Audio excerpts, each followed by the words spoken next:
All right. Matt, you want to kick us off? Yeah, I'm just I'll get us some dead air and then we will get going. All right, three, two, one. Hello and welcome to the Morningscape Podcast. I am your host, Matt Moody, joined by DJ Mitchell and a very special guest, um, Chris Wassel.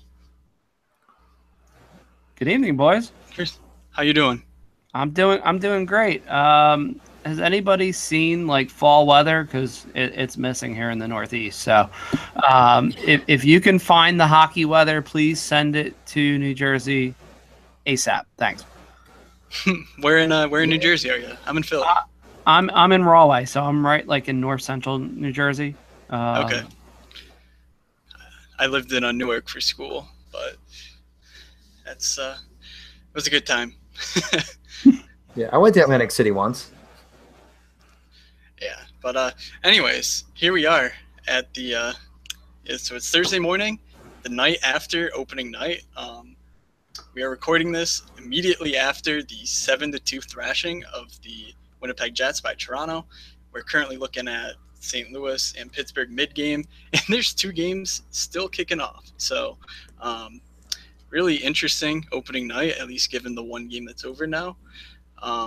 But, well, any thoughts on the Winnipeg-Toronto game before we move on to Thursday's slate? Chris, you go first. How can I summarize this in less than 10 words? Oh, I can. Winnipeg's penalty kill, still bad. Fire Maurice now. There we go, 9 words. 9 words. Yeah, Nice.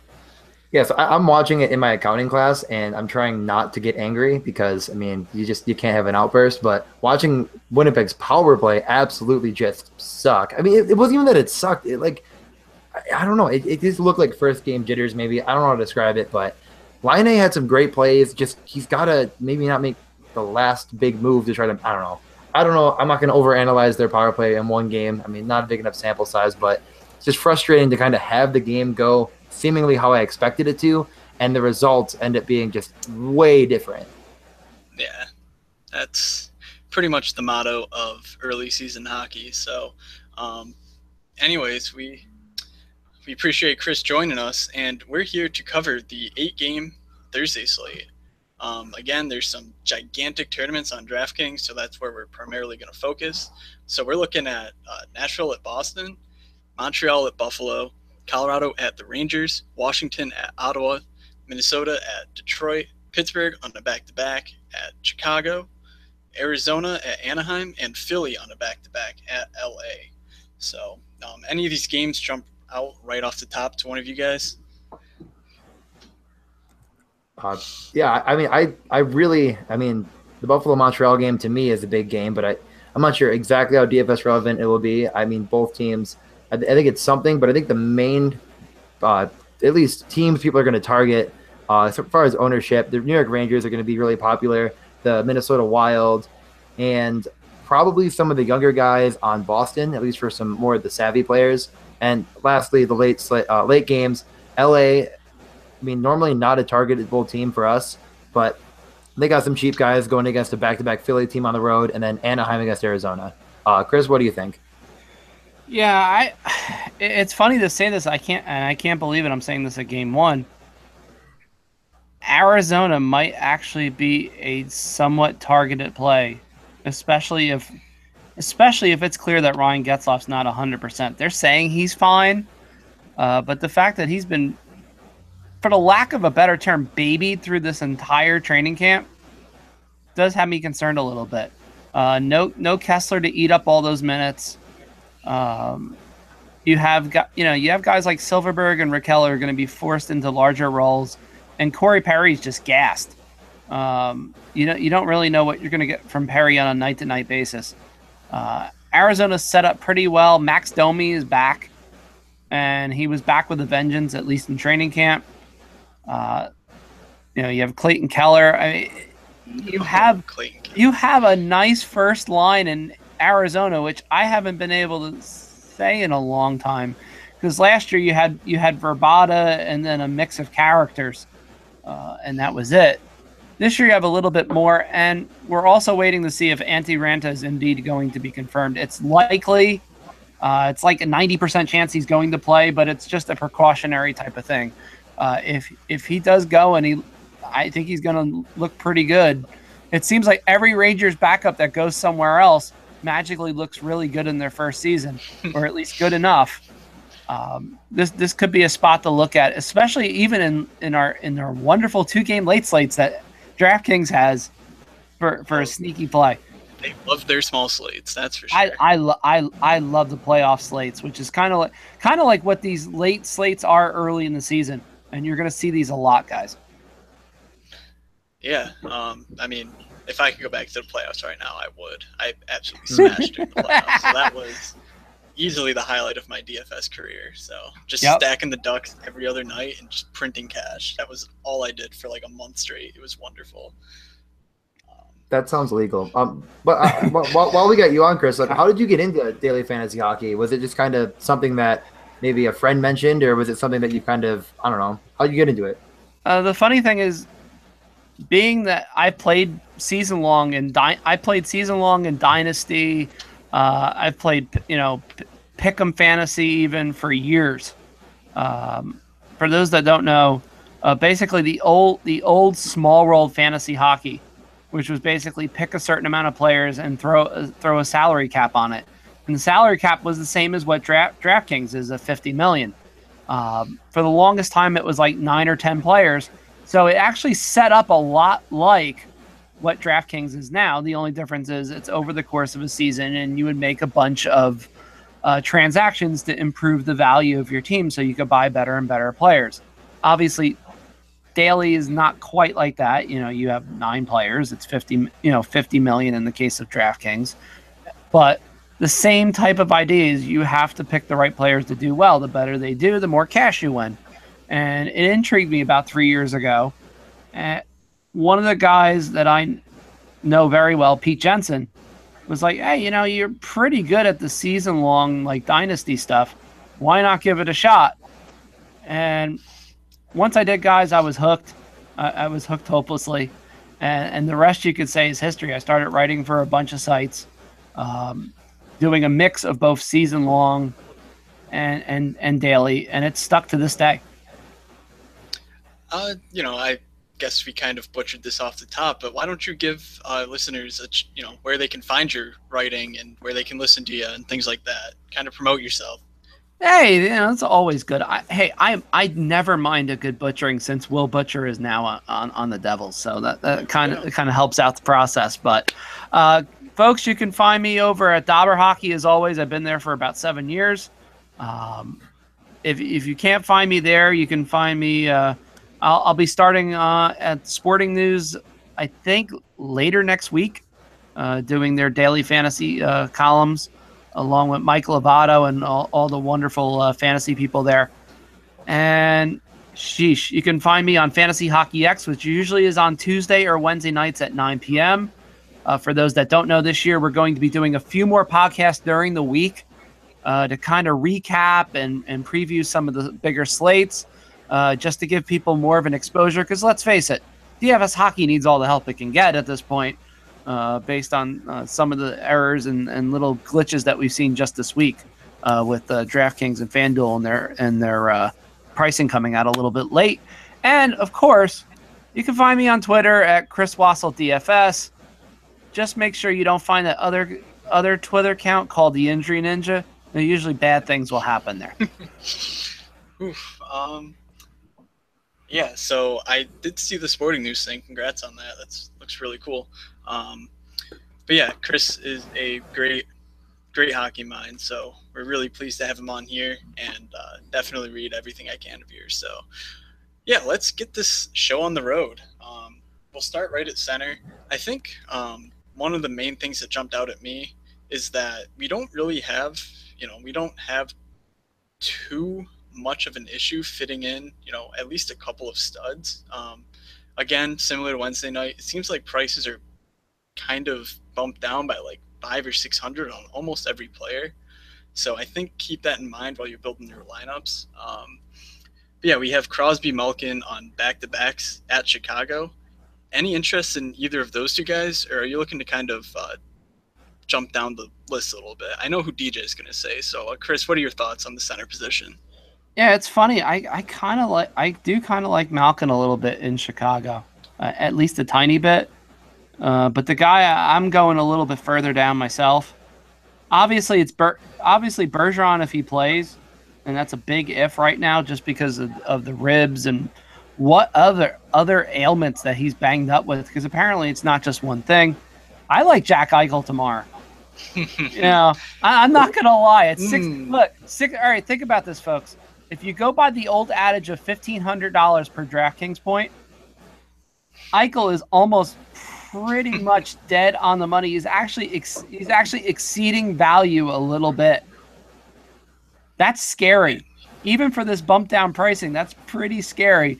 And look, Eichel has a tendency in these type of rivalry games early in the season to come up big. Scoring's going to be a hair up, at least at the outset. All right, so I got to go with it. I know you're just clearly pandering to our Buffalo Sabre. Me and DJ are both huge Sabres fans. But a lot of fun. But the case for Jack Eichel is just ridiculous. I mean, even if he was like a top price player on this slate, he's legitimately a top fantasy asset. Like no matter what his price is, especially on DraftKings. Like you look at his shot rate last year. Despite playing, at least a month or two while he was so clearly hampered by his high ankle sprain that takes forever to basically get fully over, he had the third best shot rate in the entire NHL, above 21. He was within shouting distance of Brent Burns and Alex Ovechkin, like the two DFS goats. He was a point per game player, again, while injured, and the team should be better this year. They should be able to get some possession time. Like they weren't great on defense last year. They should be at least average, I would say. If for nothing else, then they've just changed pretty much every guy they have on defense. And it's not like Montreal really scares me at all. So I love him for cash games. GPPs, obviously, a lot of these guys have massive upside, but I think Eichel is going to give you at least 4 or 5 shots, can pick up a block easily. And then, the points from there really kind of make his case. Any other top tier centers that you would be considering, DJ, besides like Bergeron or Eichel? I really think it's Eichel and Raquel are kind of my top tier centers that I'm interested in. I think they both are cash viable as well as being GPP stackable, and just everything. Everything both have already said about them. We've already kind of covered them, but Raquel's in definitely an increased role. He's definitely a guy with a killer shot, and I think will kind of be the driving force of that line along with Silverberg. And then Eichel it's definitely a super biased opinion because I'm going to throw my Eichel jersey on tomorrow on my way to class, but he is just that good, I think. And it just his shot metrics, his DFS relevance, you can look up almost any stat that kind of leads to being more DFS relevant, and Eichel is right up there near the top.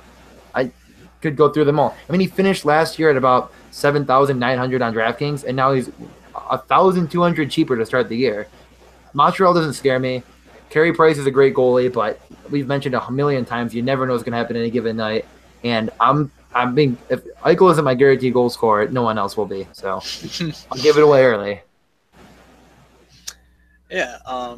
So I think going down the list a bit, a name who jumps out at me, just because it's kind of a seismic shift in terms of the DFS landscape, is Evgeny Kuznetsov will be centering Ovechkin.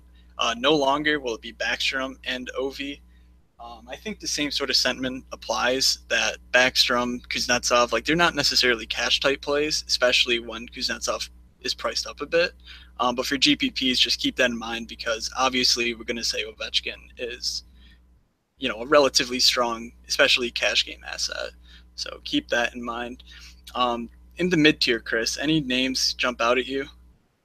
There's always a few. I'm interested, at least from the standpoint of what he does tonight, because that will have a little bit of a role on what I think he may do tomorrow. I'm always interested to see what Sean Couturier does in this increased role that he's going to actually finally have in Philadelphia. This is kind of his ship, centering the first line with Giroux. I mean, we'll see. We'll see how this goes in the regular season. It seemed like in training camp, guys, this went extremely well, like almost too well. So he's one at 4,800 that I have an eye on. The in case, God forbid, Bergeron does not play, means you kind of have to go. Ryan Spooner will be the first line center for better or for worse. That has a twofold connotation to it, guys. Basically, in the sense that you'll want to play Spooner, but you may also want to consider on the other end playing some Nashville guys later on in the tiers, somewhere in wing or so, just because of that. Yeah, no, I definitely agree with that. And the other fun one, we'll touch on I wish Athanasia was playing because he'd be an awesome value tomorrow, but since he's not, because the kids can't play nice. Here's one that's fun. I know he's a little bit lower down the totem pole, but I am interested to see what Joel Eriksson Ek does. That was my guy. I just am. I don't know why. He had that 3-game stretch, when he came up last year, and he had the four points, he had a goal and 3 assists, and I was so happy because he was 2,500 for that whole time. And the minute they jumped him up to about 37 or 3,800, he did bupkis. He did nothing. Yeah, he went back to the fourth line. Back to the fourth line. It was just that was just it in the end. But all kidding aside, in that middle to lower, in the lower tiers, guys, there is a decent amount of talent tomorrow where there was not on Wednesday night. Yeah, no, I think Joel Eriksson Ek, it looks like he probably will be with Marcus Foligno and Chris Stewart, 2 former Sabres who are bangers.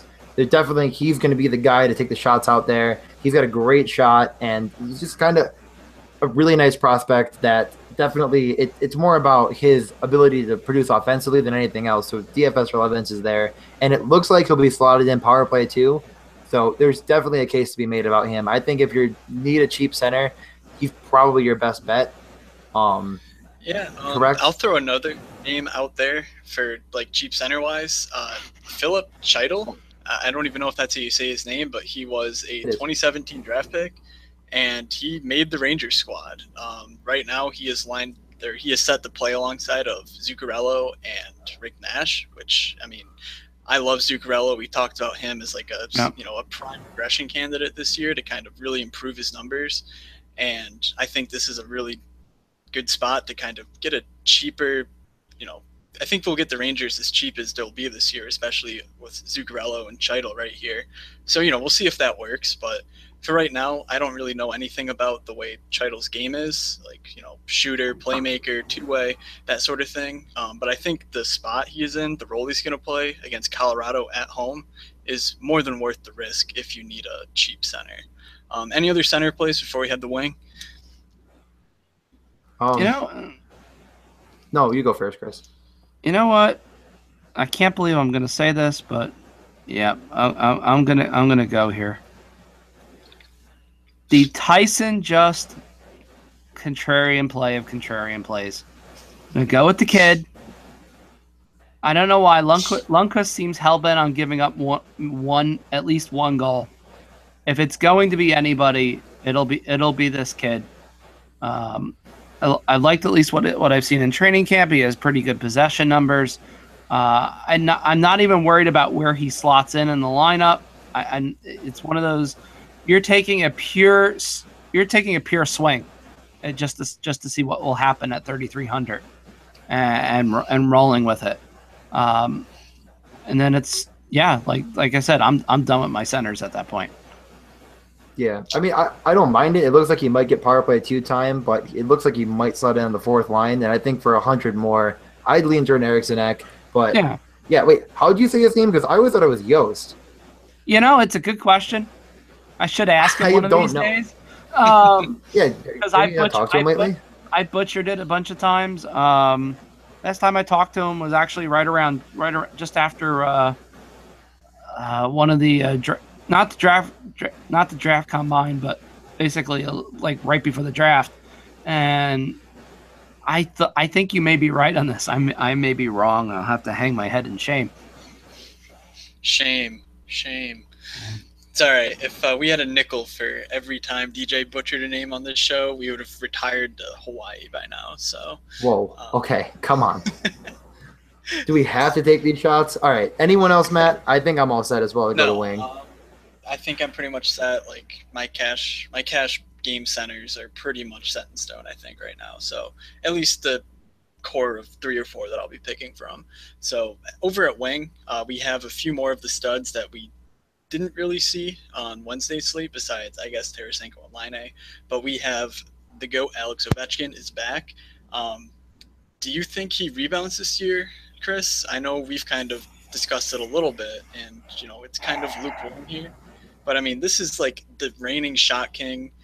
You know, what? I think he snapped his streak of how many Rocket Richards? Like 5? Like, ridiculous. And he kind of had a down year for his standards. But, I mean, he's always there lurking. All right, best way to put this. My concern with Ovechkin, and I've been noticing the past few seasons, most won't look at this very often. But because I'm stupid and inevitably look at these obscure, not quite advanced stats, I do anyway. And that's his shot connect percentage. Every year in the past 3 years, it has gone gradually down some more. And then last year at one point, guys, he literally was only getting 49% of his shots on net. Now, remember, that's not including block shots. That's just shots to actual shot attempts. And it did improve a little bit later in the season. I think he kind of realized that, hey, you know, something's off here. I need to kind of change this. But here's a little bit of a concern. You look at his shot percentage. It's mostly trended downward since a few years back, where it was at a career high, almost career high of 14.5%. He went in the 13s, went 12.6. 12.6 is not a huge drop. Guys, if he converted 12.6% of his shots last year, I mean, you're looking at 36 goals, which, you know, not great, but, you know, it's better than expected. Now, here's the thing. If he's closer to his 400 shot total and he's shooting at 12.5%, well, if you do the math, that's 45 goals at least. So where is Ovechkin in all of this? Well, he's probably somewhere in the middle with a guy like Kuznetsov centering him. I think Kuznetsov provides a bump, especially early, guys. And I do think you see a much hotter start from Ovechkin than you have seen especially last year. Last year wasn't particularly brutal, but again, like I said, you could see a lot of times where shots that Ovechkin would normally nail, he was missing, or he was just a centimeter off. And I think you see that a little bit less in the early going this year. Yeah, I think that's kind of an interesting, you know, what you did there, the connect percentage. That's really, I would say that's pretty insightful if you know when to use it. You know, sometimes that's just going to be sheer, you know, randomness. But I think when you have a guy like Ovechkin, who's, you know, a sustained, you know, shot producer, and you know what he's going to do, where he's going to shoot from, you know, trends like that, even though they might not be readily apparent, that's a really interesting point. So I guess we'll have to keep track of that early and see, you know, how he's faring in terms of getting his shots on net. Okay, but yeah, I mean, so Ovechkin's here. We also have Patrick Kane against the team on a back-to-back. Also a team who I think has, you know, pretty terrible defense. I mean, we've now seen St. Louis put up 4 on them tonight, and I don't think it's getting any better for them. And then, assuming Bergeron plays, we have Brad Marchand, who was just ridiculous last year. I personally don't know if I'll be playing any of these 3, but I think if I had to choose, I would go up to Ovi. But this next range here is really, I think it's really interesting. So I guess above 6.5K, who would be your favorite play here? I'll go with DJ first. Out of the top 3, you kind of cut out for a second, or at least I lost you. Oh, I'm sorry. I said above 6.5 to kind of cut it in half like that, but yeah. I mean, I feel like you can make a case for any of them. I mean, Ovechkin's playing against Ottawa, who kind of can be, scary at least to play against, but they're not going to have Carlson. At least it's seeming extremely unlikely. I don't know if it's been confirmed yet. So Ottawa's definitely down defensively. I don't know how their system's going to work without Carlson. And then you have Patrick Kane playing against a back-to-back team at home, which definitely changes the game a bit. And just Showtime, it's Showtime. I think that game will probably be televised potentially, so he'll be going hard. And then I'm predicting Bergeron plays, but instead of Marchand, I really think I'd like to get exposure through Andres Bork. I know we're going to touch on him. I know Matt has some stuff. I know that's exciting. So I think if I had to pick, I'd go Ovechkin as well. I think that I totally agree with everything Chris said, but opening night against a down Ottawa team, they're going to do everything they can to stop Ovechkin, but without Carlson, I'm just not afraid of this team. Back to you. Yeah, I mean, I think I'm pretty much in the Ovechkin camp. So yeah, Tris, any thoughts on the top range of winger and one that you're more than likely to play? So I'll be a little lighter on Ovechkin just because of that fear of everybody owning him. That's true. Yeah, that's the only concern I have with him. Yeah, you with obviously Carlson has been announced as out. According to Murray Pam of Sporting News, he's out. They just don't want to chance it. And if you look, you now can at least throw out last year's meetings because most of them the under hit every time. And it was one of those like weird dichotomies of games where you sat there, gameplay was just blah. Scoring chances were mostly blah. It's not going to be the case here. Ottawa has to speed things up. And I think that's going to lead to a lot of counter chances with that Kuznetsov and Ovechkin combo. So I can see where the draw is. So you almost have to play him somewhere. Yeah, I pretty much agree with that. I mean, they're going to be probably riding Dion Phaneuf as their horse. They sent down Thomas Chabot, who, people were saying he's might be top 4 ready. He's not even on the team right now. So, they're really hurting defensively, and, it's not like the trap can just stop everything. I mean, that's ridiculous if you think that Ovechkin can't be, go nuts here against a depleted Ottawa team. So yeah, now we have just a huge glut of guys, right around 6K. In the interest of time, I think I'm just gonna go with my guys. Mike Hoffman, he is just phenomenal DFS asset. I know Washington is really you're gonna see that number 1 opponent rank next to them and think, oh, Washington's gonna be really good, but I just try to kind of almost ignore matchups when it comes to players like Hoffman because their shot rates are so ridiculous. The power plays really do flow through them.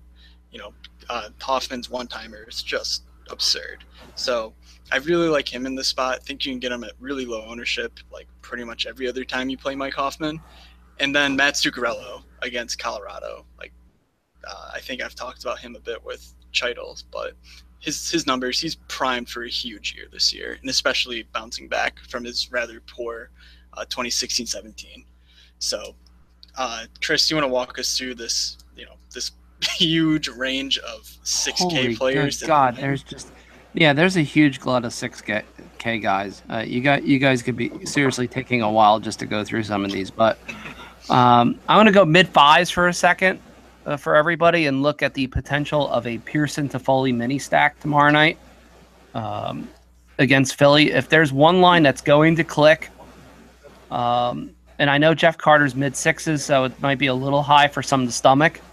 But if you're looking for a way to get, say, that Carter exposure, this may be the way to go. Where either you overlap the two and you go with Carter, or you just go, say, Carter, and perhaps you go Carter Toffoli.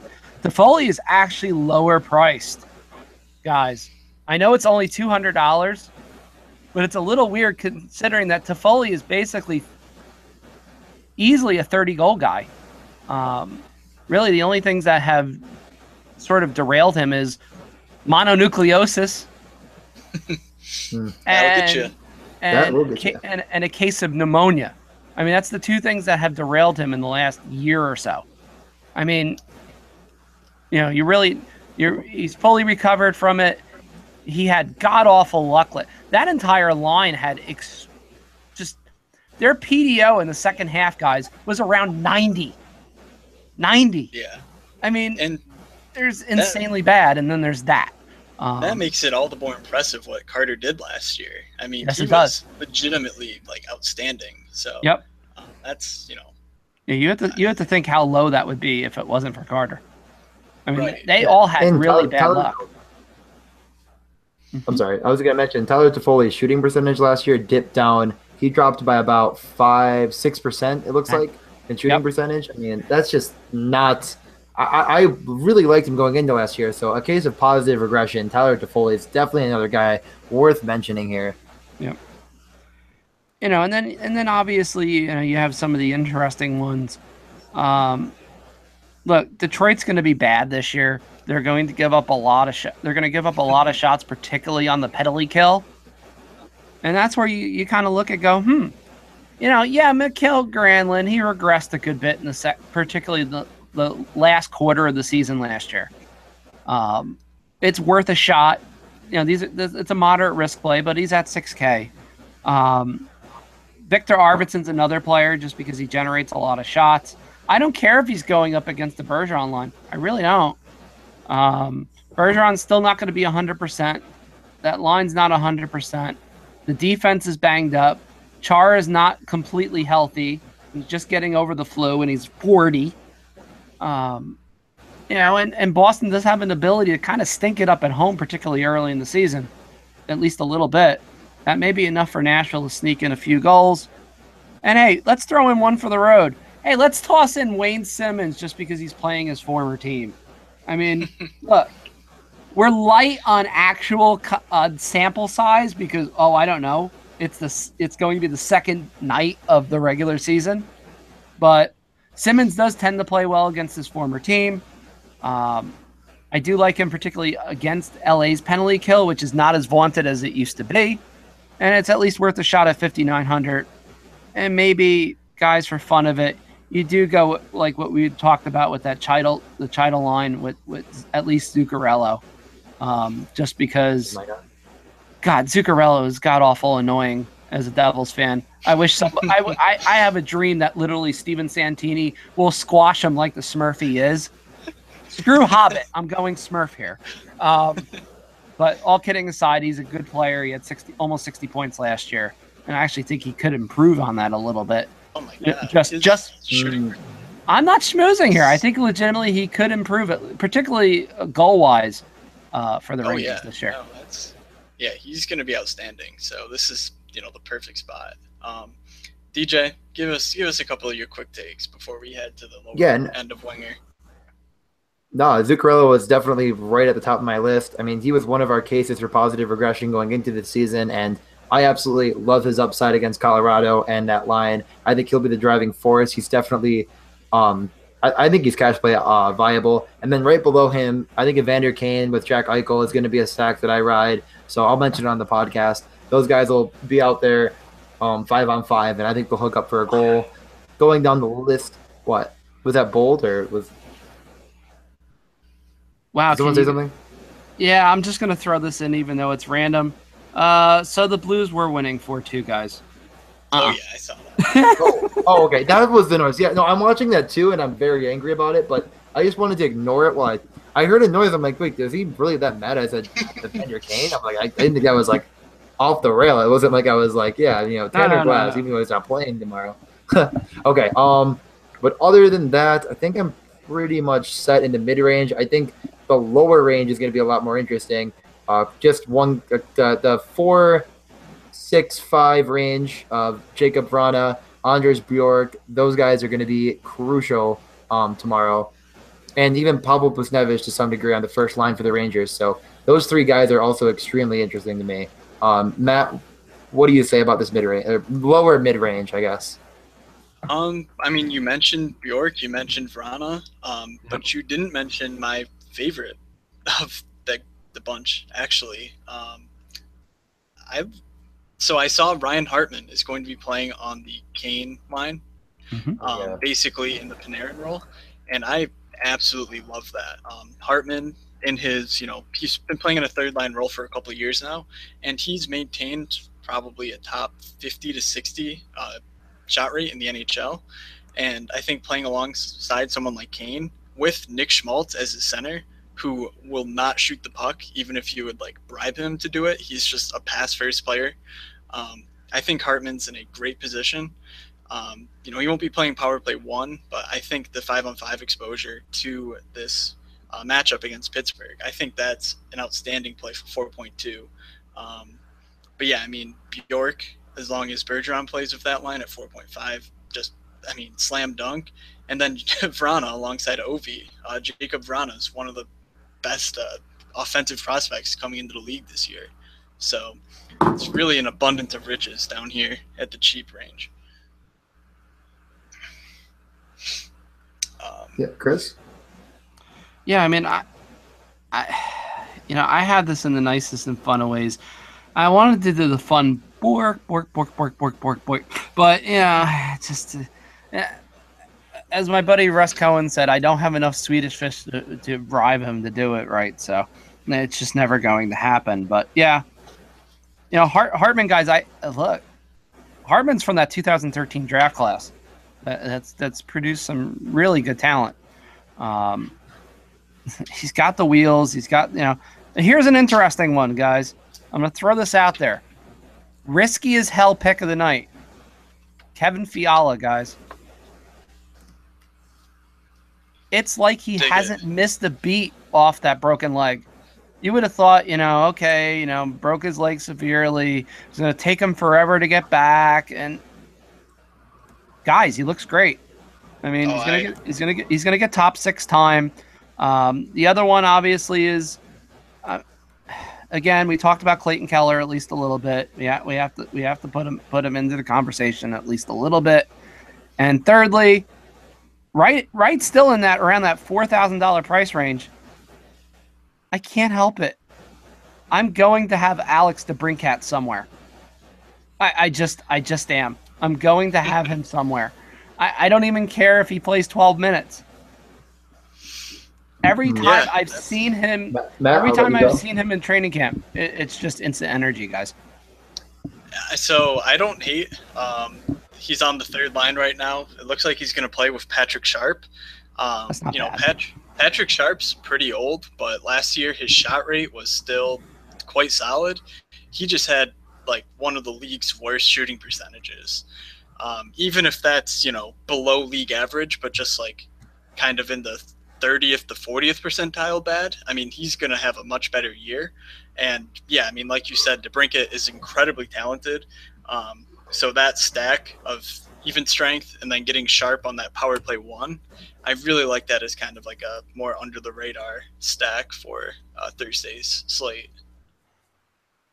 Yeah, I'm down for that. And I think a little bit cheaper, a guy that's going to get very overlooked is Martin.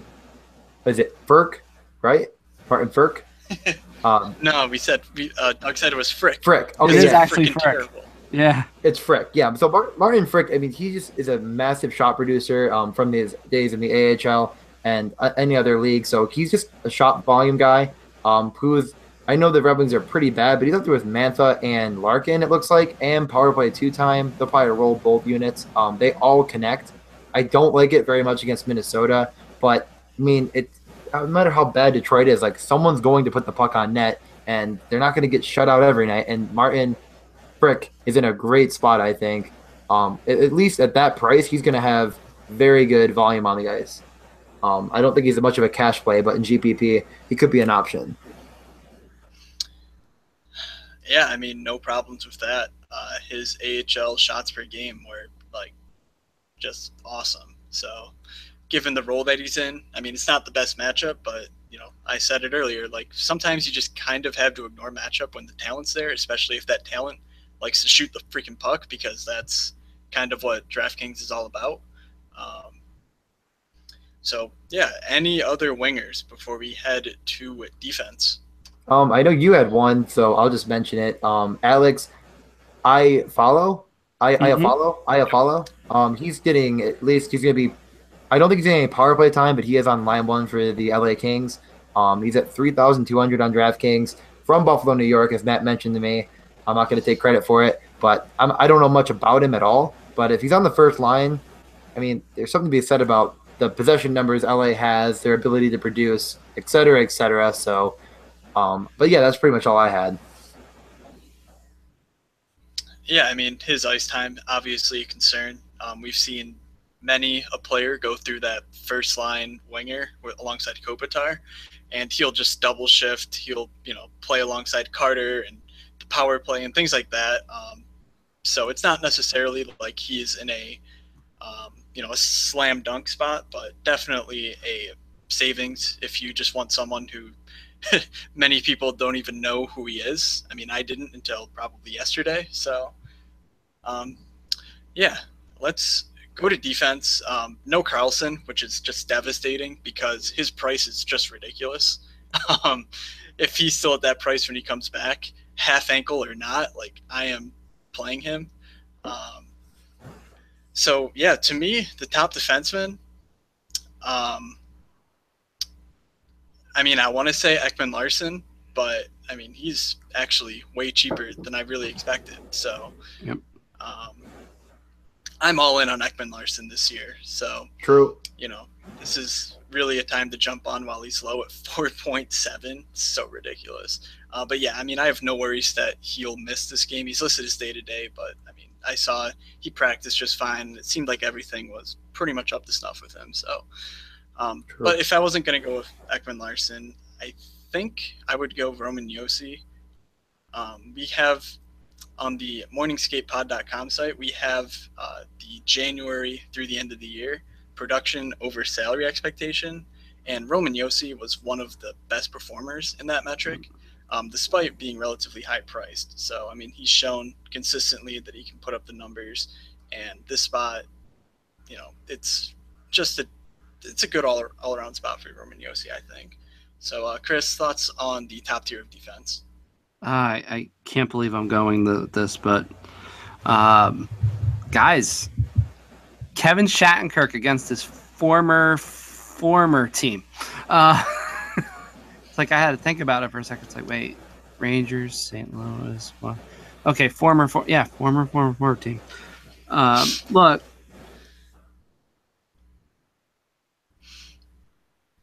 Colorado. Oh, Yeah. Hello. I think. All right. We will get back to Shattenkirk. Shattenkirk's only 5,200.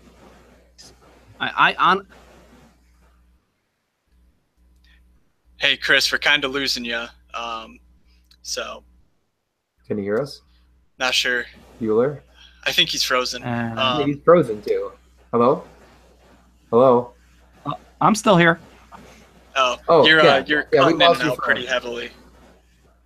You may have had the best take on Shattenkirk of all time, but I did not hear one word of it. But I was definitely still on Shattenkirk, so I agree. Yep. But yeah, wait, hold on. I think you have you back now. So if you just want to make that point again, give us the cliff notes. Yeah. Okay, give us the cliff notes. I'm sorry. All right, basically, you're looking at Shattenkirk against a team like Colorado, where you have one of the better 5-on-5 guys in the league and one of the better power play guys in the league, going up against a team that's still trying to find itself in any way, shape, or form. And look, it's going to be his home debut. He's a hometown boy.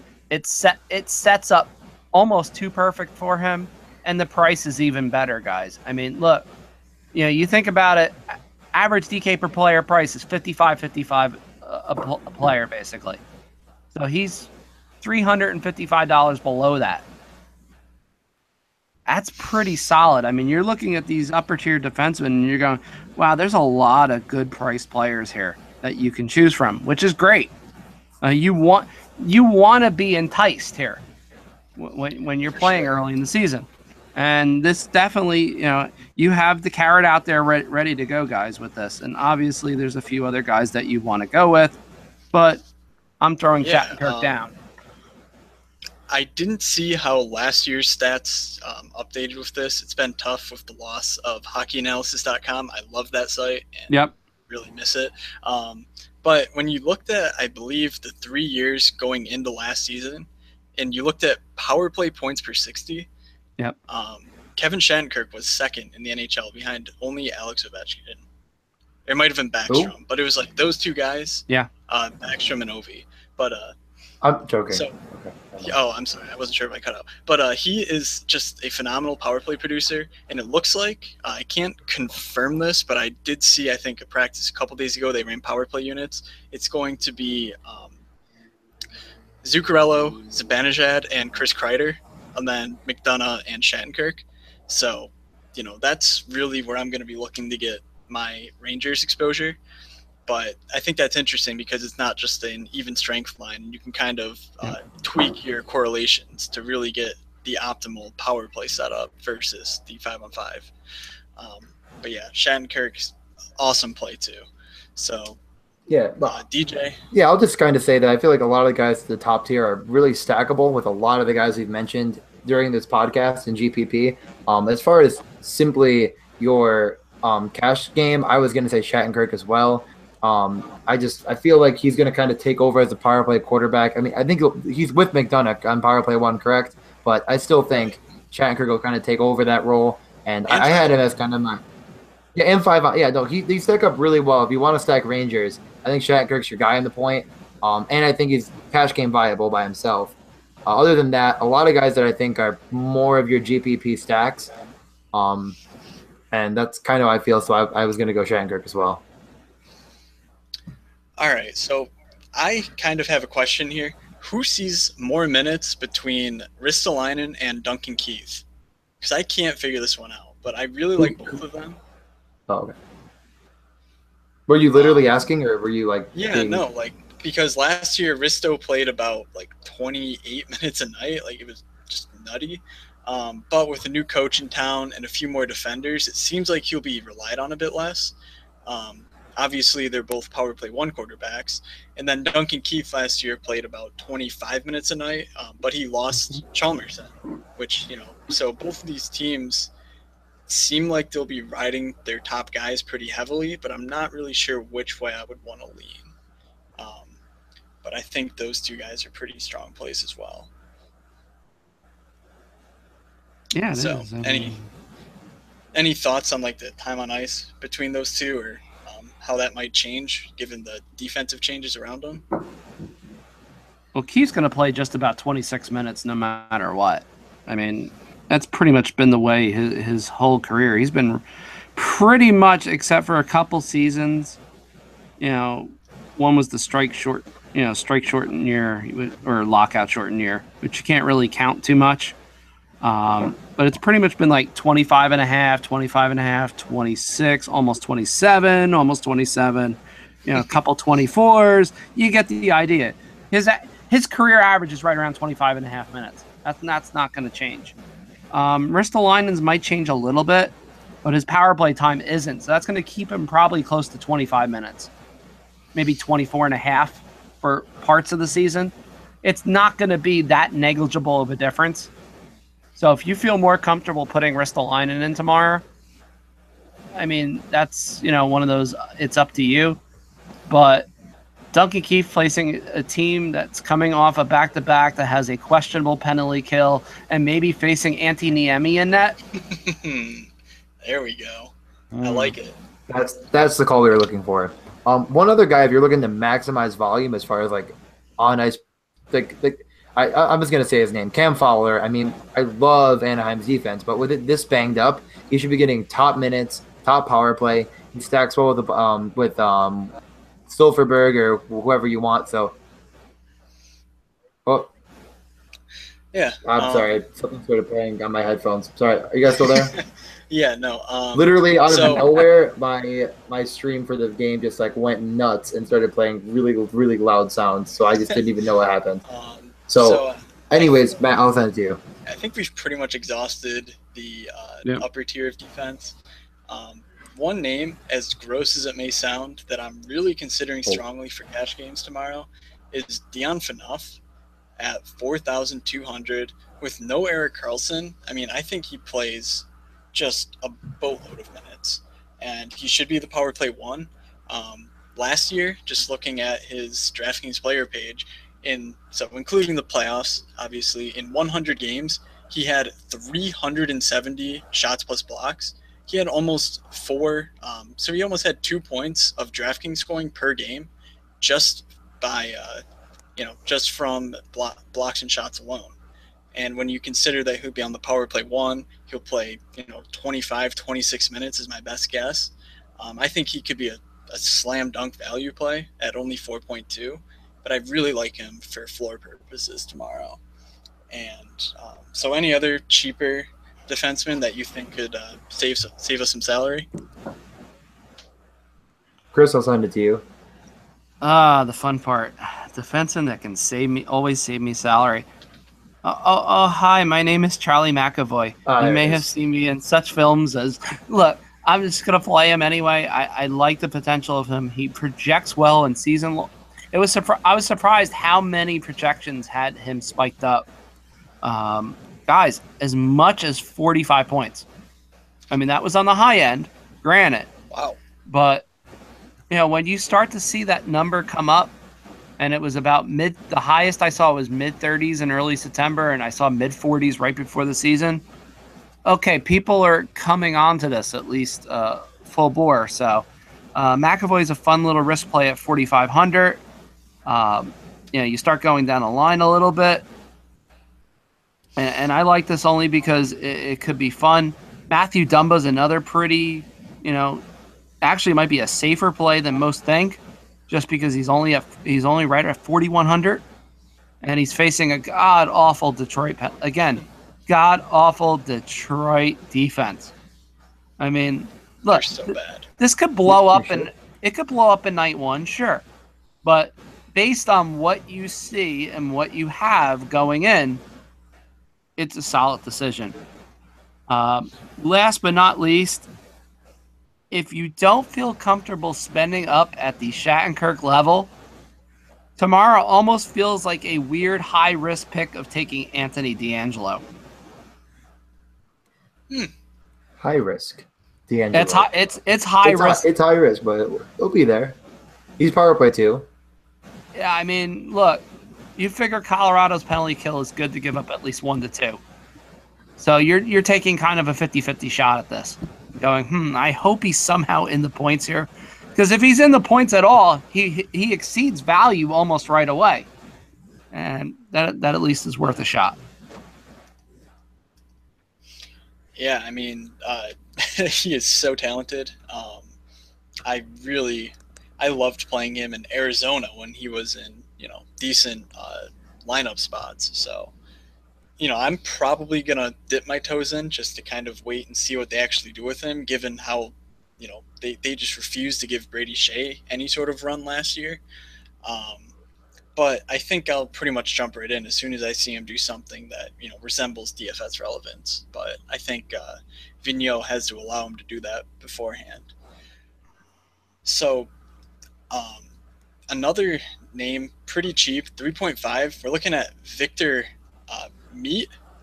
I have no idea. But he is going to be lined up alongside of Shea Weber. And while I don't know how, if he'll be glued to his hip or if it'll kind of be like a Drew Doughty, Braden McNabb thing where Doughty plays 28 minutes a night and McNabb only gets, 17 of those. Mete is still a relatively, he's, at least from everything I can gather, he's relatively talented.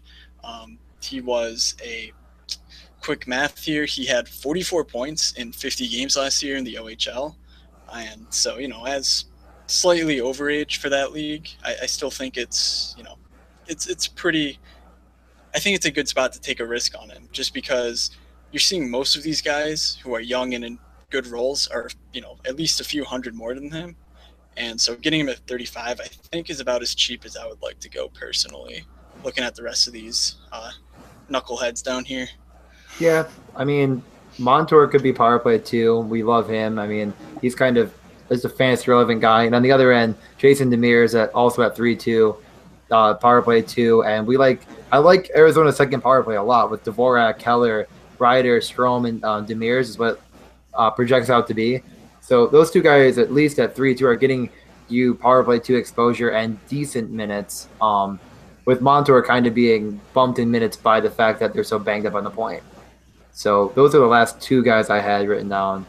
Are there any last takes, or do we even want to discuss goalies? Or goalies exist. They are definitely going to play, and one of them will do well. A lot of them will do average. Some of them will tank. I will not really. Yeah, we'll just kind of ignore that. You can do your best if you'd like to talk more about goalies more around the time of game time. You can definitely join our group me. We've had many people join in. We are up to, I think, 35 or 36 members. So just mention or add us or direct message Morningscape Podcast and let us know if you want to join. Follow Morningscape Pod on Twitter if you don't, which that's just foolish. Go to the website, Morningscape Pod. Am I missing anything else? Oh, I mean, comment, like, subscribe, whatever you do on whatever site you do. And then lastly, Chris, I'm going to send it back to you one more time. Let our fans know where they can find you. Another absolutely great DFS tout that they should definitely be checking out more if they don't already. Like I said, folks, the best way is really to contact me is on Twitter at Chris Wassel DFS.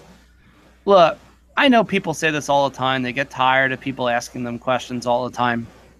I don't.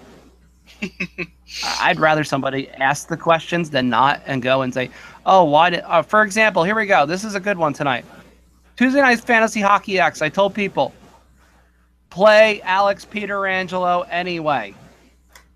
Parayko's not going to cut into his mojo. It's not going to hurt him. What happened? Pietrangelo scored twice. They did well. Shen had multiple points. Swartz had multiple points. You get the idea. This isn't hard. Okay? If you play smart, you don't have to play the high dollar GPPs. You don't have to. You can make your money in the low and mid range just as easy, especially starting out. And I say that, people, don't go into the $300 triple deke or something like that right off the bat. It's not going to end well.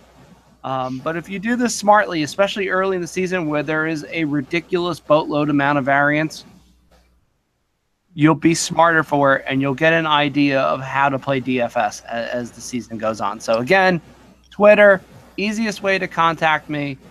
My stuff will be up soon enough because it always takes about half a week to a week to get an idea of the lay of the land. And there you go. Okay, awesome. So last thing we will do, can't believe we forgot to do this for the Wednesday slate, let's guarantee some goals. So our general rule of thumb is the 2 players should combine to somewhere between 11,000 and 12,000 in terms of DraftKings salary. So DJ, I'm guessing you've kind of have at least a couple guys in mind that you would want to take for your guaranteed goals.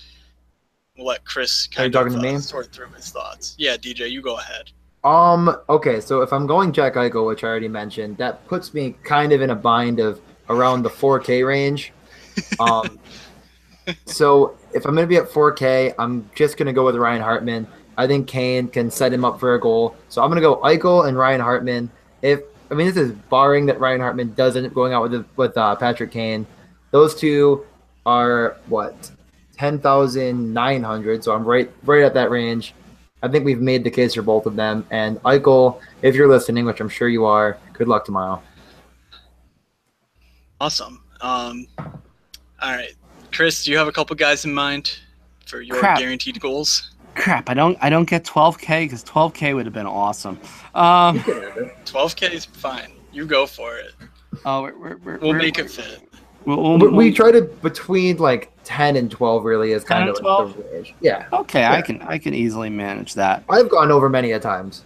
I try not to. You get in big trouble and ugly things often happen.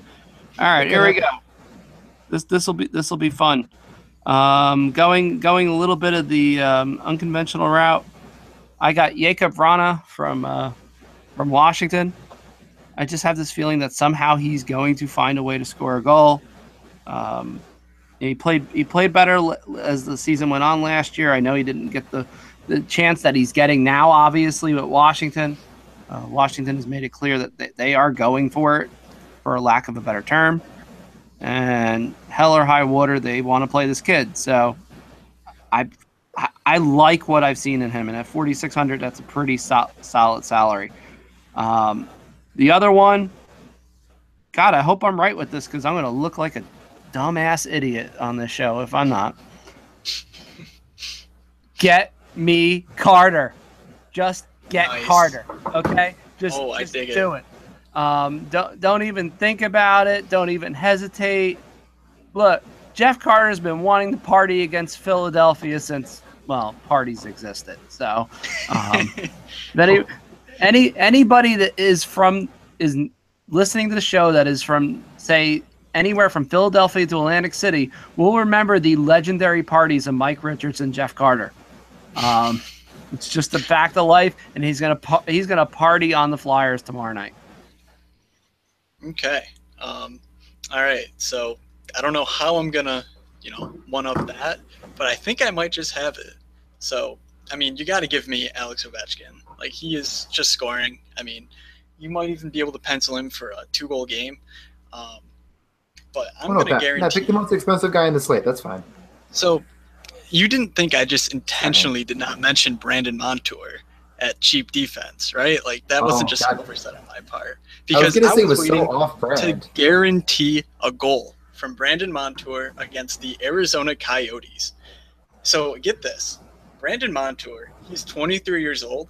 His last 2 seasons in the AHL, he's been legitimately a hair under a point per game player. He had 57 points as a 21-year-old in 68 games in 2015, 2016. In 36 games, he had 32 points. In his 36 games last year, he had 4 shots per game in the AHL. And he went up to the NHL, did phenomenally up there. I think his role is just going to grow as the season goes. I think he's an amazing player. I think he's an amazing DFS asset. And as cheap as he is, like, I am just going jam city on him. It doesn't hurt that 2 years ago as well, he averaged 2.5 shots per game. So, I mean, the floor's there. The time on ice should be there given the injuries. So, yeah, lock him up. A goal's coming, and we're going to party hard. Wow. What a show. I feel like I went super chalky, and you guys were like, you know what, Chalk Maestro, I got this. Hold on one second. All right, so whatever. Well, I mean, I went first. Look at this slate right now. I mean, we're looking at Philly putting up 2 early on the San Jose Sharks. I mean, we have Pietrangelo. Yeah, the second goal was trash. 12 shots plus blocks and then 2 goals. Yeah. I mean, this is just nutty right now. So, maybe we just got to go off the board. Matt, you were all on Pietrangelo, and I feel like we all were like, yeah, Pietrangelo's a great play. Like, it's going to be tough to get him and Burns in, but unless Burns can have an unbelievable night, like, Pietrangelo was clearly the play. I did have him in a couple of my GPPs. I did not play him in cash, though, so I'm kind of sad. But no one I played against played him either. So, all right, so we can probably close the show. I mean, I could talk about DFS lineups all night, but we're got to be hitting about the hour mark. Not that bad for this big of a slate. Is there anything else we need to discuss, Matt, before we let everyone go? No, I don't think so. If you haven't yet, check out morningscapepod.com. I think Sim had Pietrangelo as the top defenseman, crazily enough. So that was pretty cool. Glad I jumped on that bandwagon. I think someone in our chat said that. Cool. So that's, it's nice to see that sort of result early. We'll keep tweaking. We'll keep adding stuff as the season goes. So definitely check that out. Once again, Chris, thank you so much for taking the time to join us. So leave us a review on iTunes if you like this podcast. You can mention if you want to see Chris again. Maybe we can get him on again. So, if you liked it, definitely feel free to leave a review, comment, tweet at us at Morningscape Pod. Give us a follow. Give Chris a follow. And, so I will bring us out. From Chris, from DJ, and from myself, have a good slate, everyone, and we will see ya.